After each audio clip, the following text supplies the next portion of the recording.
Good morning. This is Pastor Jason from Kona Faith Center with the word for today. And the word for today is guard. Guard my heart, which is the core of my being. For it's from the core of my being, it's from the heart that I deal with the real issues of this life.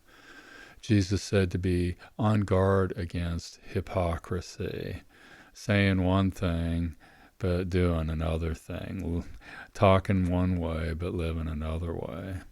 And he says that we need to be on guard against hypocrisy because the Lord will make everything known. What's done in darkness will be brought out into the light. What's done in secret will be made known to everybody.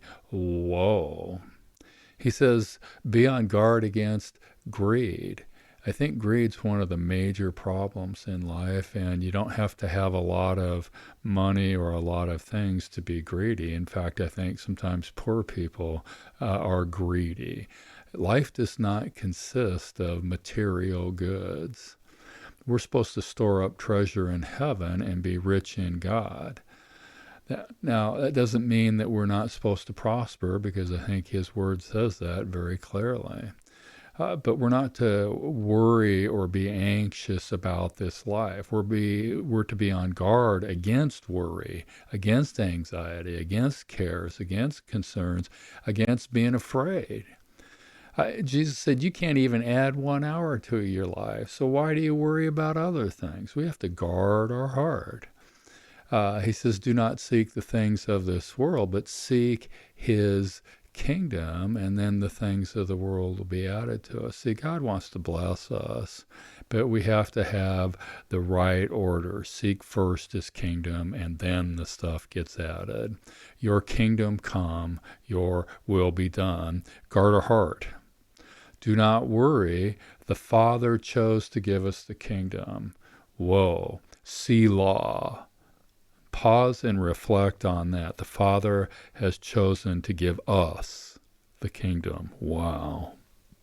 Where our treasure is, there our heart is, so guard our heart. Let's make sure our treasure is in heaven. He says to wait on the Lord and be ready for his return. That means we have to guard our heart because it's so easy to be distracted or to be drawn away. He says to be a wise and faithful steward. Do what I know to do, when I know to do it, how I know to do it. Be on guard because it's real easy to get distracted. He says to whom much is given, much is required. Boy. And then he says something really radical, and they that have much will be asked for more.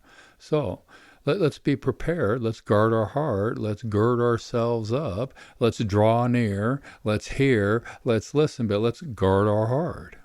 Do not be afraid. Do not be fearful. Do not be anxious. Guard our heart. When God says go, we go. When God says don't go, we don't go. We have to guard our heart. Now, our hearts need to be strengthened, and two of the ways that we strengthen our heart is through worship, acknowledging who God is to God, his nature, his ways, his attributes, his claim. And the other way we strengthen our hearts is speaking the word. So let's guard our heart today. Let's take time for worship. Let's declare, proclaim, speak the word. The word for today is guard. So guard your heart today. God bless. Check in tomorrow.